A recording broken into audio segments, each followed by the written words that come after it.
Hello, BookTube. This is Weekly Reads. My reading plan for this week was divided into the weekend and work week, Monday through Friday. So, my plan for the weekend was to read two 20th century American plays and two slim volumes of poetry once I finished the plays. Over the course of the work week, I would be participating in Rocket Summer, a new BookTube event created by Michael K. Vaughan, in which participants read vintage science fiction, which is defined as science fiction written or published between the beginnings of science fiction, whether it's Frankenstein by Mary Shelley or the work of Jules Verne and H.G. Wells, or the early 20th century pulps, or even true history by Lucian all the way back in the first century. And the end date is the last nanosecond of 1969. So my weekend reading was spectacular. I really enjoyed the two plays I read, Our Town by Thornton Wilder and Cat on a Hot Tin Roof. So Our Town by Thornton Wilder is it's a metafictional slice of life set in a small New Hampshire town called Grover's Corners in the early years of the 20th century, over the course of about 12 years. The play largely focuses on two families, the Gibbs and the Webbs, with a character called the stage manager, acting as narrator, Greek chorus, and general commentator on the action of the play. During the course of the play, there are breaks from the action in order to give context to the town, as well as some scripted audience participation, which is why I call the play metafictional. So the play primarily focuses on the budding romance of the older son of the older child, the son of the Gibbs family, George, and the older child of the Webb family, Emily. The play begins in 1901 when George is a surly 16-year-old and Emily is starting to worry about her appearance and is also quite intelligent. And this section also introduces other characters, but the primary focus is on George and Emily. The second act of the play primarily focuses on George and Emily's wedding, as well as a flashback to how they got together romantically. And a third act is Emily's funeral, as well as a flashback to an earlier birthday of Emily's when she was a preteen, and how you can't really go back. I did not expect the third act to affect me as much as it did. I was devastated.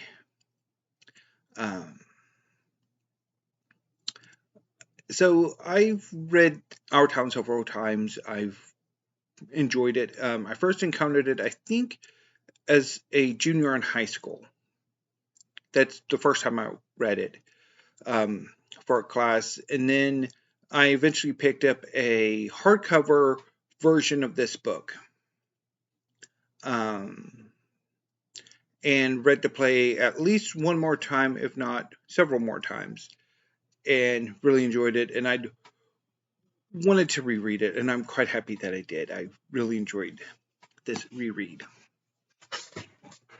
I also enjoyed my reread of Cat on a Hot Tin Roof by Tennessee Williams. So this play is set during the mid-century, the 1950s, and it's about a married couple, Brick and Margaret Pollitt, whose marriage is on the rocks. They have traveled to the Polet plantation to celebrate Brick's domineering father's 65th birthday. He's so domineering, such a force that he's called Big Daddy. The play takes place over a few hours during the evening of the birthday party and sees a number of confrontations that revolve around the concept of mendacity, of lying. So Brick and Maggie's marriage is falling apart. And over the course of the play, we learn why this marriage is falling apart, as well as other family secrets. So Brick had a close friend named Skipper who committed suicide. Brick blames Maggie for Skipper's death because Maggie believed that there were 3 people in her marriage. Her husband Brick, and Skipper. So when Maggie confronted Skipper in an attempt to prove to her that he wasn't gay or bisexual, he tried to sleep with her, and it apparently didn't work. And that led to Skipper taking to drink and trying to confess to Brick, which did not go well. And so Skipper committed suicide, and Brick started to drink as well and stopped having conjugal relations with his wife, Maggie. All of this is playing out as Big Daddy is dying of cancer, even though he's been told that he actually has a clean bill of health. And so Maggie and her sister-in-law, May, who's married to Brick's older brother, Gooper, are fighting over the inheritance. Who's going to get this plantation and the Pollitt family's $10 million? May's claim to it is that she has a ton of children, a horde of children that nobody particularly likes. Even though, particularly Big Daddy. Meanwhile, because of this sort of breakdown in Maggie and Brick's marriage, there's no chance of them having a child anytime soon. So, and of course, given that Brick's breakdown also argues against giving him the primary inheritance, even though he is very much the favorite of both Big Daddy and Big Mama. So the first act of the play sees pretty much the introduction of the problem of Brick and Maggie's marriage, and them sort of still fighting it out. In the second act, Big Daddy tries to get to the root of what's going on. And he and Brick have a major confrontation in which he I guess, they both dance around the truth, which is that while Brick blames Maggie for what happened, and for ruining his friendship with Skipper, he also blames himself, because ultimately Brick's rejection of Skipper, of not really engaging in that conversation, is what drove him to suicide, even if Maggie's intervention got the ball rolling. And so Big Daddy's trying to, in his weird way, Big Daddy is a very interesting creation on Tennessee Williams' part. He's both detestable as well as really just charismatic. He's a despicable, charismatic figure. Although most of the poets are rather despicable in one way, shape, or form. And gradually, they don't really get to the root of the problem. And the play concludes with the revelation that Big Daddy is actually dying of cancer, and that Gooper may or may not be making a play for the primary inheritance over Brick. Even though on Brick's side of things, the one who's mostly making a play for the inheritance is Maggie. Brick could give a shit. And so this is,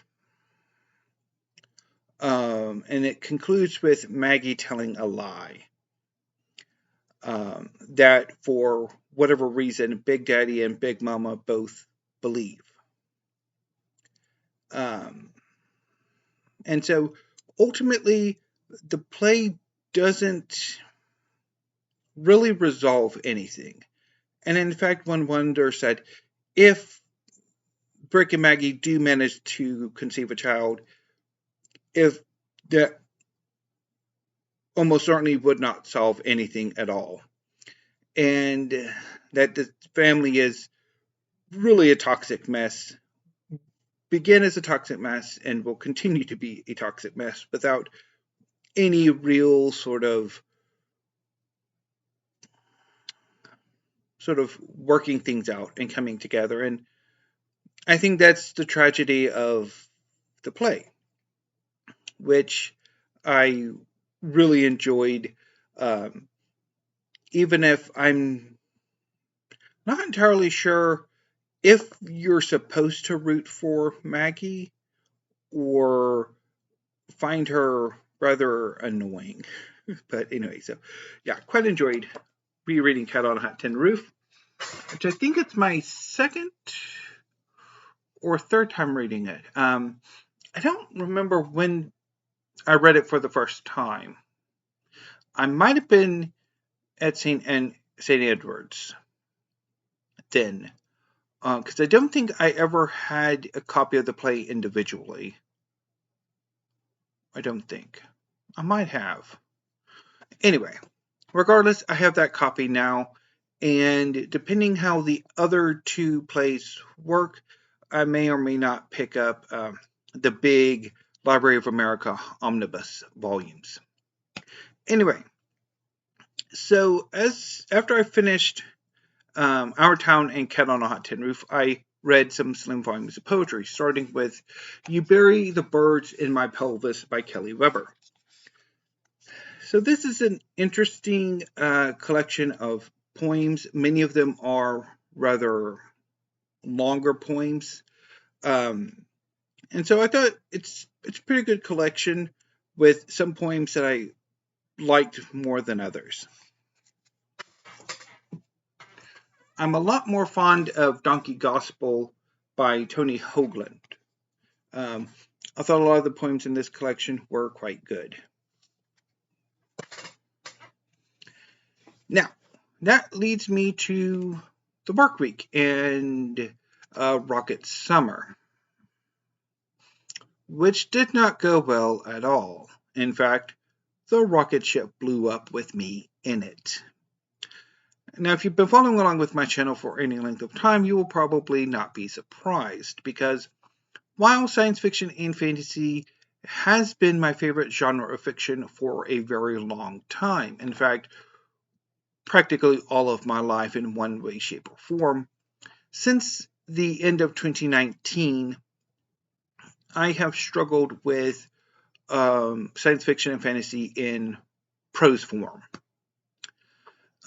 I don't know why. It's just I'm not enjoying it. I'm I've grown less enthusiastic about adding those works to my collection. I'm rather forcing myself to read it, and compounding that is the fact that Rocket Summer is an event focusing on vintage science fiction, which is rather popular in this corner of BookTube, or on this corner of BookTube, but not with me. I've never been particularly fond of vintage science fiction. The writing never connects with me for the most part, and it just seems incredibly dated. And that's largely my experience of the 4 books that I had on my reading plan. So let's go through the books real quickly. So I started with Lord of Light by Roger Zelazny. So this is a science fiction novel about a lost human colony in which the crew of the colony ship decided to use the technology on the ship, as well as that they developed later, to assume the mantle of Hindu gods and to use their access to advanced technology to oppress the settlers' passengers on the ship and their descendants, until one of the crew members decides to enact a revolution by impersonating the Buddha. I read the first chapter and parts of the second chapter, and it didn't do anything for me. The writing style, I didn't care for. It didn't work for me. It felt dated, and I didn't enjoy it. On Tuesday, I decided to do a try chapter tag rather than do basically over the course of the next 3 days, try to read one book after another. Unless, of course, one of them managed to succeed with me, which they didn't. So next up was The Star Kings by Edmond Hamilton. So this is about a World War II vet who gets mind swapped with a prince from a galactic empire 200,000 years in the future. And then he goes on adventures, which I don't know about because I did not stick around that long, because I just could not stand the writing. And I also thought this book was, at least part of it was in the short story Star Stealers. Anyway. So then I moved on to The Beastmaster by Andre Norton. So this is about a veteran from an interstellar war who must be repatriated after Earth was destroyed in that war. And he is psychically bonded to several animals. And again, I did not like the style of the writing. It didn't work for me. And so when it came time for The Left Hand of Darkness by Ursula K. LeGuin, I just said, screw it, I'm not interested. Even though that would have been a Bell redemption. I did try The Left Hand of Darkness 14 years ago, I think, and it didn't work for me then. So I'm like, ugh.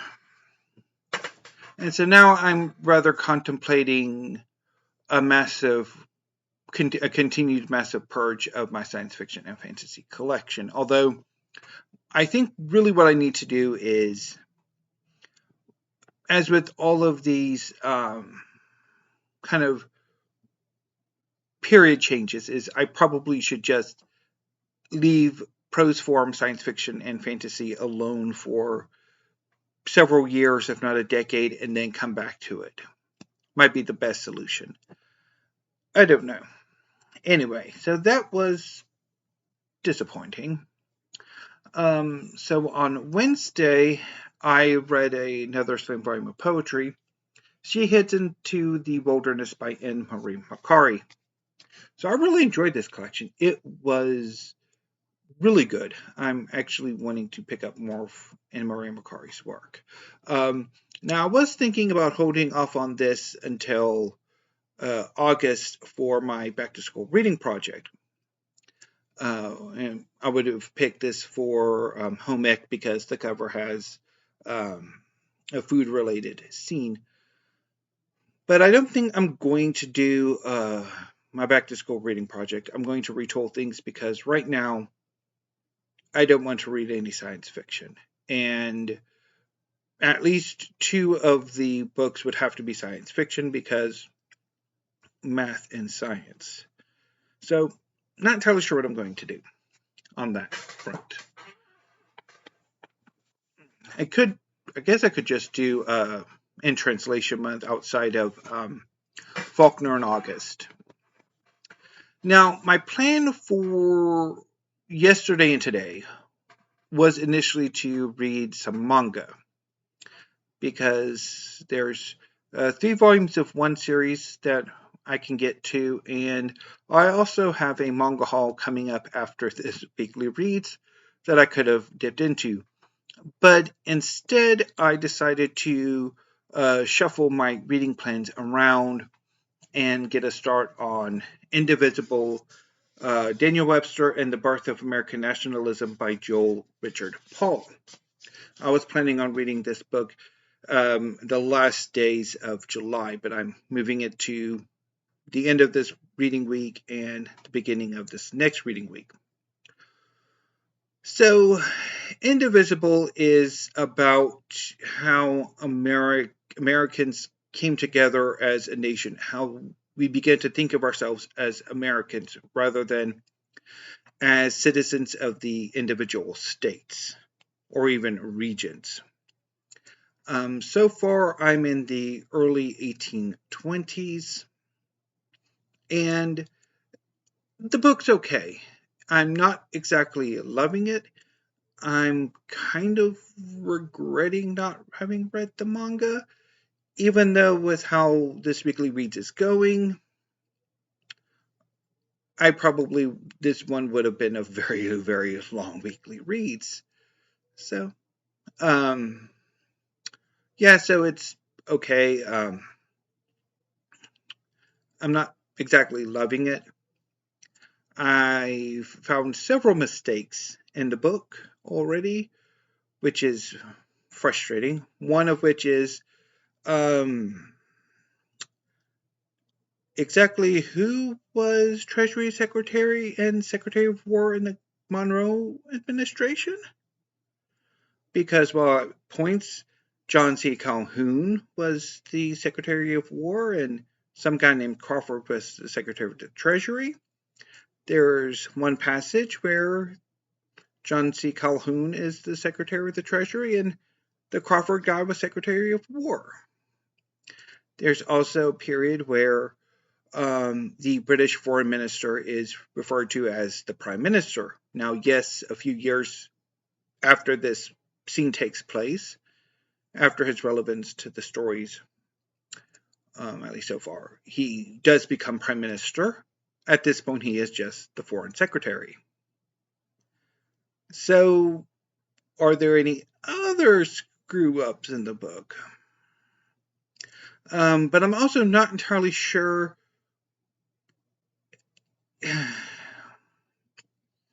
I'm not entirely sure if Paul's making his case quite.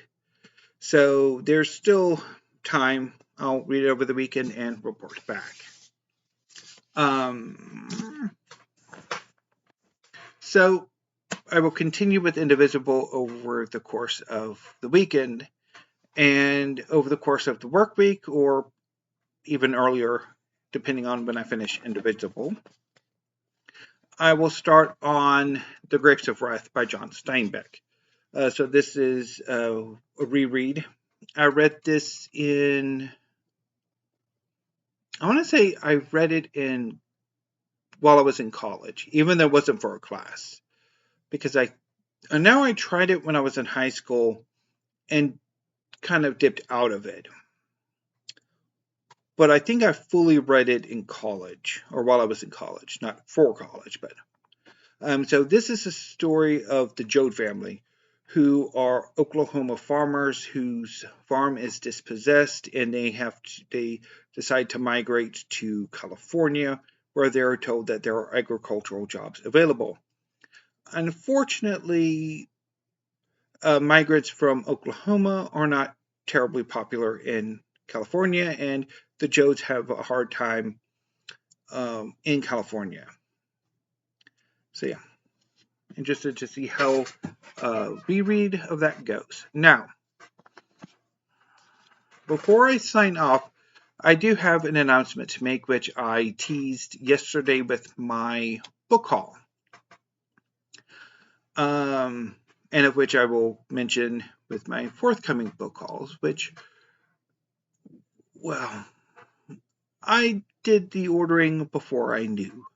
On Wednesday, I got a call. Me and my mom got a call telling us that we had been approved for an apartment. So at the end of July, we will be moving. So after almost 8 years, I will be leaving this apartment, and where I've been filming for the last almost 5 years. I think, yeah. Will be in September, but I've been an active booktuber for 5 years. So there are still a few. So one of the things that's sort of like I wish I had known is the library tour, which is now superseded because obviously once I move into the new space and for my new library, that this library tour is very much a testament to my collection here in this space. So I'll work. So in the coming weeks, obviously my background will probably be less filled with books as I pack them up and go about doing perhaps another purge of my science fiction collection, because I'm going to go ahead and take the opportunity to get rid of my brother's bookcase, which even he is enthusiastic about putting near a dumpster. Now, I think as I get closer to the moving day, I'll probably announce how it's going to affect the channel. I'm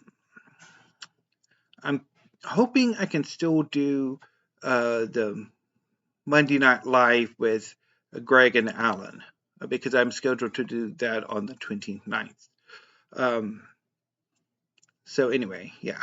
So I will be moving, which is both exciting and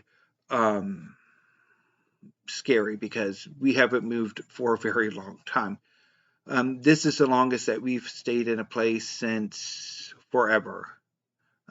We've never lived in a place as long as we've lived here. And I have accumulated a lot of books, which is going to be fun to move.